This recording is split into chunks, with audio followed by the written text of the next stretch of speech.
चाहिँ यो नेपाल एसबिआई ब्याङ्कको चाहिँ गार्ड हुनुहुन्छ। सुरुमा के भएको थियो तपाईँलाई? यहाँ चाहिँ ब्याङ्क लुटिएको छ होइन, अनि तपाईँमाथि चाहिँ यहाँ यसरी आक्रमण भएको रहेछ। अनि यो घटनाक्रम चाहिँ कसरी घट्यो? यहाँ यो घटनाक्रम कसरी घट्यो भने अब हामीलाई चाहिँ अब त्यो यहाँ हामी भान्सामा यहाँ हामीले खाना पकाएर खाने एउटा रुम छ माथिपट्टि, त्यो रुममा चाहिँ खाना पकाइरहेको थिएँ। अचानक मान्छेहरू माथि आएर 6-7 जनाको टिम आएर खुकुरी 4 जनाले खुकुरी देखाए, 2 जनाले पिस्तोल देखाएर मलाई एट्याक गरेर बाँधेर लगायो। खुकुरीले पनि हान्यो, हात पनि घाइदिरहेको छ। धेरै चोट भएको छ तपाईँको यहाँ? अलिक गहिरो चोट भएको छ। अहिले यहाँ अलिकति तलसम्म पुगेको छ।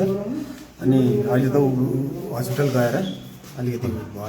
यहाँ चाहिँ तपाईँ त्यतिखेर चाहिँ तपाईँ एक्लै हुनुहुन्थ्यो या अरू स्टाफहरू पनि हुनुहुन्थ्यो? स्टाफहरू खाना जानुभएको थियो।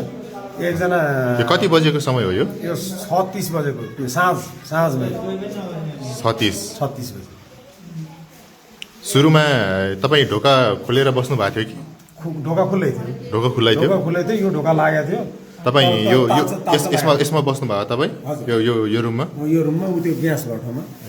अनि पछि चाहिँ यहाँ चाहिँ सामानहरू छताछुल्ला भएर रहेछ, यता चाहिँ के भएको? यो चाहिँ पछि के अरे सरहरू आइसकेपछि बन्दक बनाएर त्यहाँ लडाएको।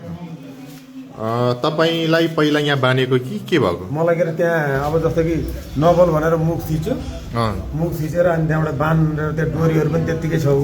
त्यो कपडाहरू कतिजना सरहरू हुनुहुन्छ यहाँ? यहाँ हामी जम्मा यहाँ बस्ने भने 4 जना। 3 जना सरहरू। जस्तो तपाईँलाई यहाँ यो रुममा जस्तो यो गेटबाट यहाँ माथि यो ढोका यो स्टेयरबाट माथि निस्किने बेलामा यो पहिलो ढोका छ होइन, अनि यो ढोकामा आएर तपाईँलाई अचानक आक्रमण गर्यो। तपाईँलाई यहाँ के छ बाँधेर राखिएको होइन? जस्तै अब पछि हामीलाई जिल्ला प्रहरी कार्यालय झ्याङलेखबाट हजुर प्रहरी आएर ढोका खोलिदिएपछि हामी बाहिर निस्क्यौँ। जस्तै तपाईँलाई यहाँ चाहिँ बाँधेर राख्यो, तपाईँलाई चाहिँ मुख थुनेर राख्यो होइन, त्यतिखेर त उनीहरू यहाँ लुकेर बसेको कि के गरेर बाहिर बसिरहेको थियो, ड्युटी बसिरहेको थियो। उनीहरू पनि ड्युटी बसिरहेको थियो, बाहिर ड्युटी बसिरहेको थियो।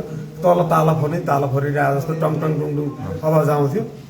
सरहरू आउनु भएपछि उहाँहरूलाई पनि कसरी आक्रमण भयो? ऱ्याङ्कमै समातेर बन्द गरे। सरासरी आयो, यिनीहरू लुकेर बसिरहेको छ यहाँ होइन, लुकेर बसिरहेको छ। सरासरी आउँदाखेरि च्यापचुप गरेर यहाँ पछार भएर सबैजना बाहिरै थियो कि त्यतिखेर? अरू बाहिरको सरहरू आउँदाखेरि चाहिँ बाहिरबाट खाना खाएर सरहरू आउँदाखेरि चाहिँ सबैजना बाहिरै थियो कि? होइन, यहाँनिर के अरे खाली थियो रे, यहाँनिर खाली थियो अरे होइन। हजुर खाली थियो अरे। उता माथितिरबाट झरे उहाँ तल हेफक संस्थाको त्यो रामकृष्ण बोगरा भन्ने सरलाई, हजुर उसलाई पनि माथि गएर बानी स्याएर छ। अनि बानी स्याएपछि अनि त्यहाँबाट उसलाई बाँधेर उता लुकेर बसिहाल्छ, आएर सरहरूलाई पनि बाँधेर लडायो। अनि यहाँनिर यसरी बाँधेर राख्यो। तपाईँ चाहिँ पछि उहाँ सरहरू आउनु भएपछि तपाईँ चाहिँ निस्किनु भयो? पुलिसले आएर ढोका खोलिदिएको। हाम्रो त सबै चुकुर लगाएको थियो बाहिरबाट। उनीहरू चाहिँ जस्तो सुरुमा आउँदाखेरि तपाईँले यो बत्ती बालेर राख्नु भएको थियो? यो रुमको बत्ती थियो होइन? त्यो आउँदाखेरि चाहिँ उनीहरूको हुलिया चाहिँ कस्तो थियो? हुलिया त्यो हामीले अब के अरे पहिचान गर्नै नसक्ने त्यो मुखुन्डो जस्तो के टोपी भन्छ त्यसलाई, मङ्की क्याप। त्यो शरीरभन्दा तलतिरको कपडाहरू चाहिँ कस्तो थियो उनीहरूको? एउटाको चाहिँ याद छ, एउटाको चाहिँ त्यो याद छ। अब त्यो पडकेर पुडुङ हान्न थालेपछि त्यो दिमागले काम गरेर त्यति याद भएको चाहिँ कस्तो छ तपाईँको? याद भएको चाहिँ एउटा जामा जस्तो तल त्यो एउटा भन्छ नि कुर्ता लाउँछ नि, कुर्ता हो त्यस्तो कालो कुर्ता लगाएको मान्छे छ, लामो। केटा नै केटा होइन? केटै। उनीहरू जस्तो एउटै उमेर समूहको जस्तो देखिन्छ कि अथवा त्यो कति उमेर समूहको जस्तो चाहिँ देखिन्छ उनीहरूको?